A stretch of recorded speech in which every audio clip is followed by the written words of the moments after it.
Bienvenue sur le podcast Puissante et rayonnante, le podcast pour les femmes actives et spirituelles qui veulent se reconnecter à leur énergie féminine et illuminée dans ce monde. Je suis Amandine Herbette, enseignante, thérapeute et coach de transformation. Dans ce podcast, je te partage des conseils simples, concrets et intuitifs pour que tu puisses te libérer, reprendre ton pouvoir et rayonner grâce à la puissance de ta féminité. Au programme Santé holistique féminine, guérison et empowerment. En attendant, je t'invite à t'abonner à ce podcast pour ne pas rater d'épisodes. Et je te souhaite une bonne écoute.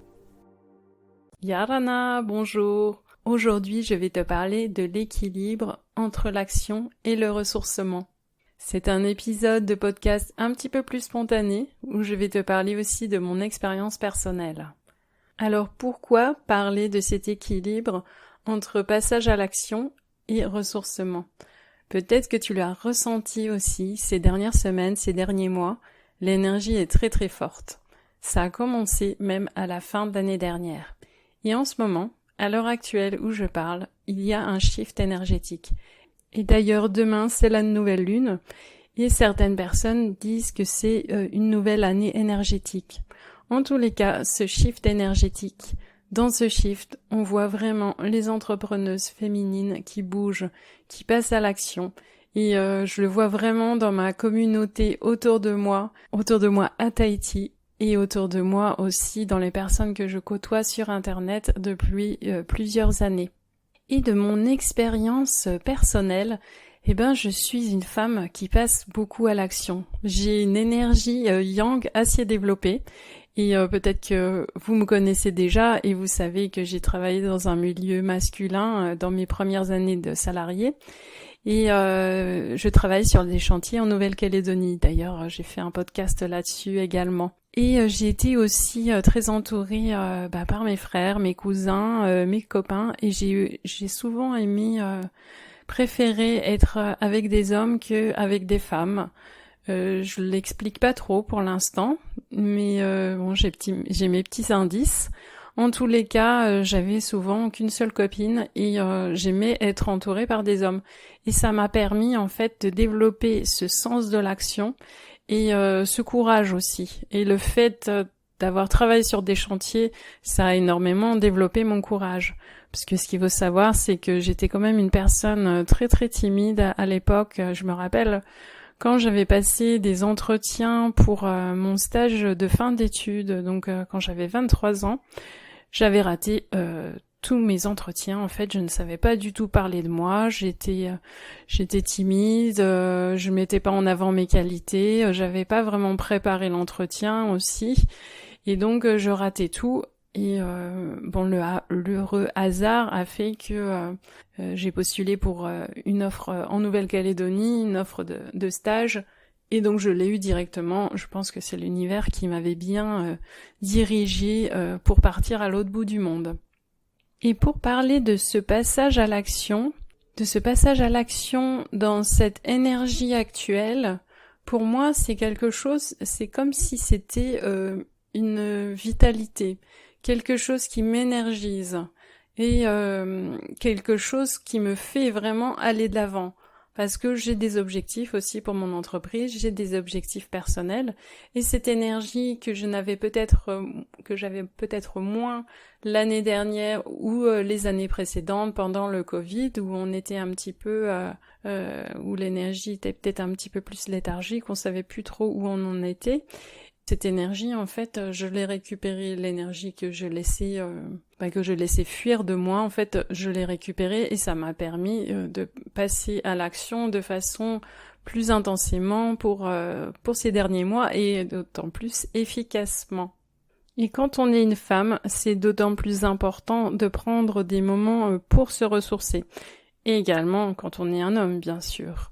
Mais la femme n'a pas, par essence, une énergie qui va vers l'extérieur, une énergie projective. Donc elle n'a pas par essence une énergie yang dominante. Et quand la femme est trop dans le yang, elle va s'épuiser en fait. Parce que elle n'a pas pris le temps de ressourcer, de venir régénérer cette énergie yin dont elle a besoin pour pouvoir être bien et se sentir en équilibre dans son corps, dans son esprit féminin. Cet épuisement, il peut se traduire par le burn-out. Vous voyez, vous auto-burnez, vous vous auto-cramez parce que vous avez dépassé vos limites, vous êtes mis dans le rouge. Et moi, ça m'est déjà arrivé, mais j'ai quand même un petit système d'alarme qui me dit « Ouh là là, Amandine, il faudra à ce moment-là venir prendre du temps pour toi pour pouvoir te ressourcer, sinon tu vas pas pouvoir continuer comme ça longtemps. » Et c'est vrai que dans les entreprises, les personnes peuvent pas se reposer quand elles veulent et ne pas vraiment prendre du temps pour elles. Et souvent la productivité est plutôt mise en avant, donc un côté très yang, un côté très patriarcal aussi, un modèle patriarcal et qui ne convient pas du tout aux femmes au niveau énergétique. La femme a un cycle avec 4 phases, donc elle a des moments énergétiques différents dans son cycle. Et la femme ne devrait pas faire la même chose pendant ces 4 phases du cycle, ne devrait pas être aussi productive, ne devrait pas être aussi énergétique et dynamique dans ces 4 phases, sinon elle s'auto-burn. Ça peut ne pas être évident si vous ne travaillez pas pour vous, si vous travaillez pour quelqu'un d'autre, de dire « Ah ben non, moi je vais pas faire aujourd'hui, je vais pas faire tel projet parce que je suis dans ma phase menstruelle et j'ai plutôt besoin de faire quelque chose de calme avec une prise de recul. » C'est sûr que votre boss va vous regarder d'une certaine façon, surtout si c'est un homme. En tous les cas, j'espère, j'ai bon espoir que les choses changent parce que les femmes connaissent de plus en plus ces mouvements énergétiques et connaissent de plus en plus leur cycle. Et donc, on peut faire changer les choses. Pour les femmes qui prennent la pilule ou qui prennent un contraceptif hormonal, c'est sûr que l'énergétique au niveau de son cycle va être perturbée parce que on prend des hormones en plus qui vont agir sur notre cycle et finalement le cycle va être un faux cycle finalement et les règles vont être des règles artificielles. Donc c'est un petit peu plus difficile de se connecter à son cycle quand on est sous pilule ou quand on est sous contraceptif hormonal.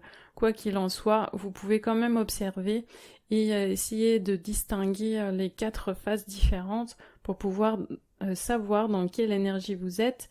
Et également pour les femmes ménopausées, il y a quand même des variations dans le cycle.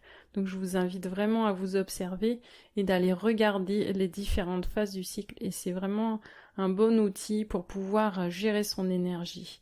Et puis pour savoir aussi à quel moment vous allez passer à l'action, à quel moment vous allez pouvoir être plus dans cette énergie yang, même si vous utilisez votre féminité, vous êtes une femme, mais à quel moment vous allez être plus dans l'action et à quel moment vous allez être plus tourné vers l'intérieur, tourné vers vous et vers le ressourcement. Un autre point pour le passage à l'action, c'est de vraiment vous écouter aussi. Et vous écouter donc en plus de votre cycle, mais écoutez quelles sont vos limites aussi et qu'est-ce que vous avez envie à ce moment-là. Des fois, on se force à faire quelque chose, on se force à travailler, surtout quand on travaille pour soi, on a des objectifs à remplir et si on veut être successful, c'est sûr qu'il faut aller de l'avant. Mais il y a certains moments, vous avez prévu de faire quelque chose, vous pouvez faire autre chose, vous pouvez moduler, sans non plus procrastiner, ramener à dans une semaine, dans 3 mois, c'est sûr que si c'est pas fait, personne va le faire à votre place. Mais le tout, c'est de sentir qu'est-ce que vous avez l'énergie de faire aussi à ce moment-là. C'est bien d'écouter, de s'écouter soi, écouter son corps, au-delà des objectifs et des to-do list qu'on s'est donné à faire.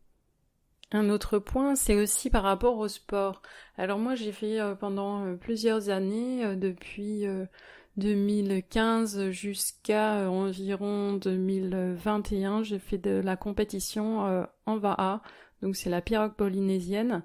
Moi, j'étais pas du tout une grande sportive à l'époque quand j'étais jeune. J'ai fait de la danse classique pendant pendant 15 ans, enfin de la danse classique, de la danse moderne. J'avais peur des sports collectifs, vraiment, moi j'étais pas du tout une grande guerrière, entre guillemets, en tout cas je ne l'avais pas encore exprimé.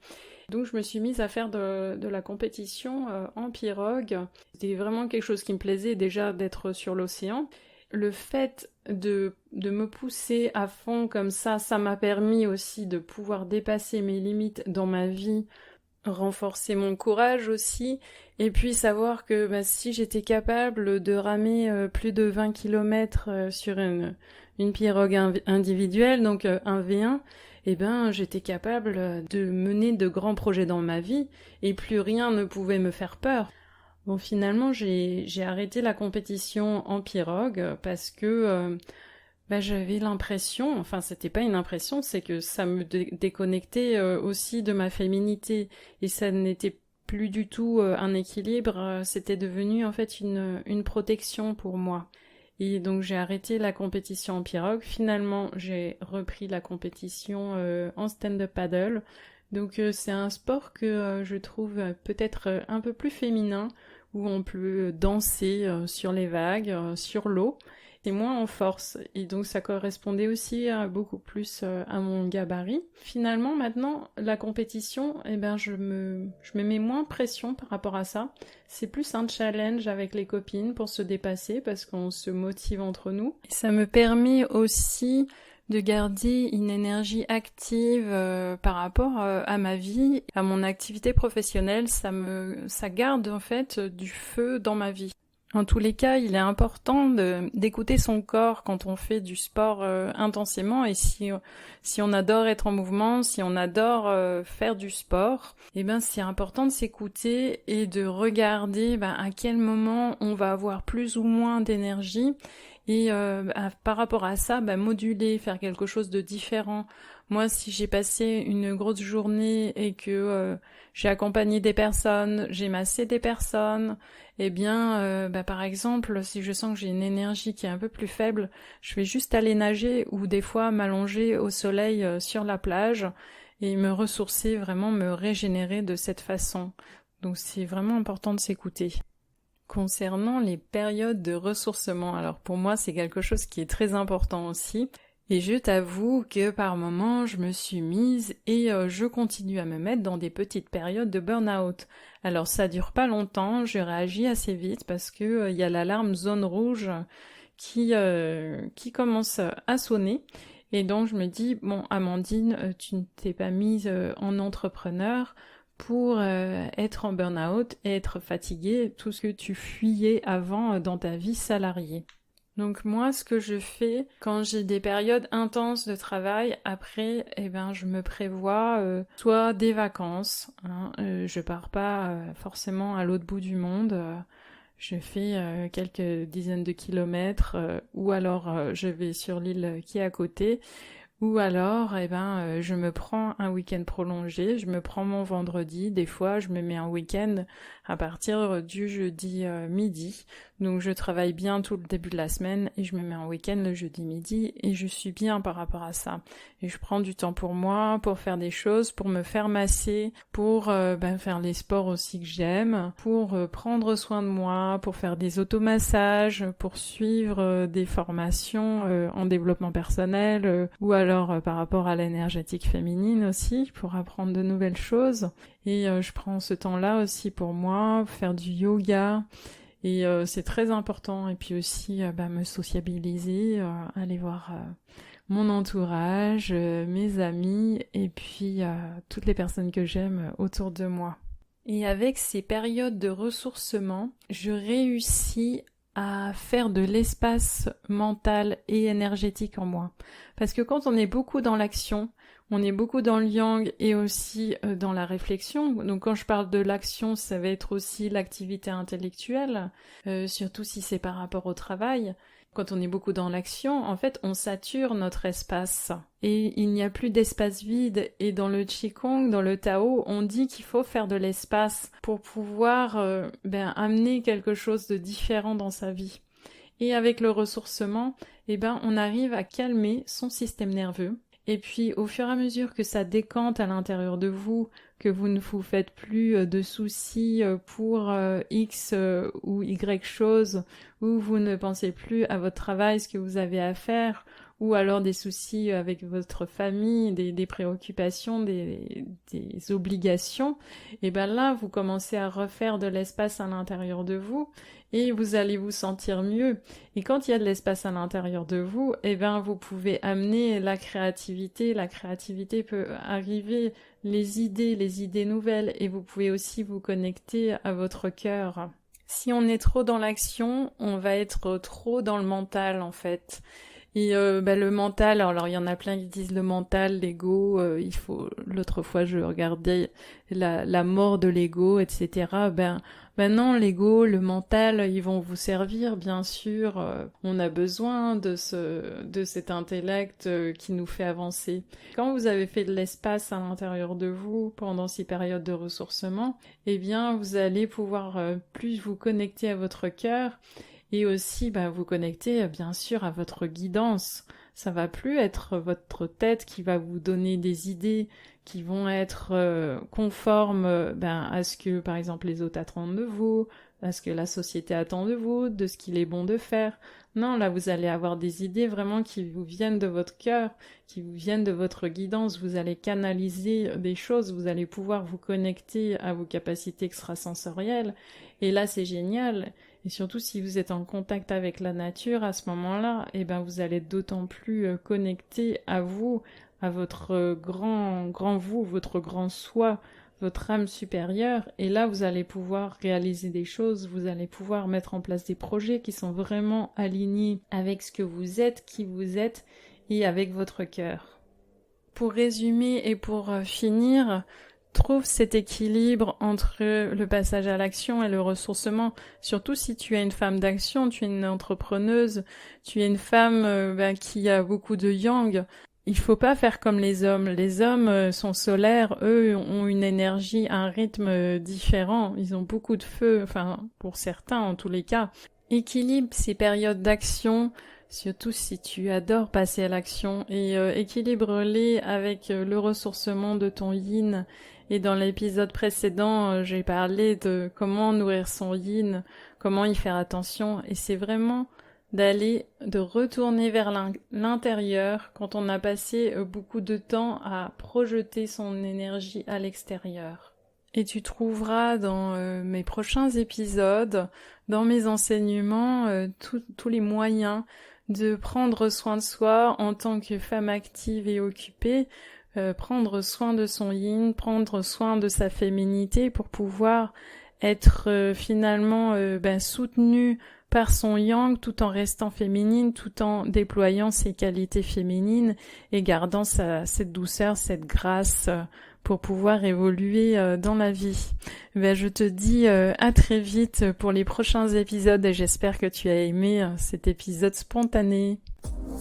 Merci d'avoir écouté l'épisode jusqu'au bout. Tu retrouveras toutes les ressources dont je t'ai parlé dans la description de ce podcast. Si tu veux aller plus loin, rejoins mon programme Vibrant Hine, un programme mensuel qui te permet de te sentir pleinement femme, libérer tes blessures et exprimer ta véritable essence féminine. Crois en ta valeur, en ta féminité et en ton pouvoir. Tu es une femme puissante et rayonnante. À bientôt, belle femme!